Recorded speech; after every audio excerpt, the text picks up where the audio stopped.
Ang Diyos hindi mo lang kasama kapag may breakthrough. At ang Diyos hindi mo lang kasama kapag may challenges.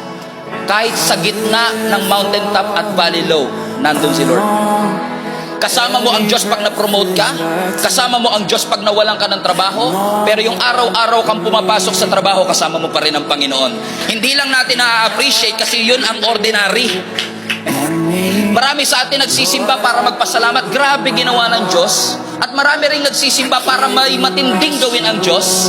Pero minsan nakakalimutan nating ipagpasalamat yung araw-araw sinusustain niya tayo.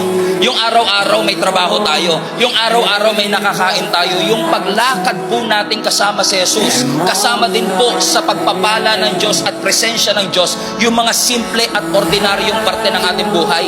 Yung mga average and typical. Yung simpleng pagsikat ng araw, kasama mo ang Panginoon. Yung simpleng paghinga mo, every second, kasama mo ang ating Panginoon.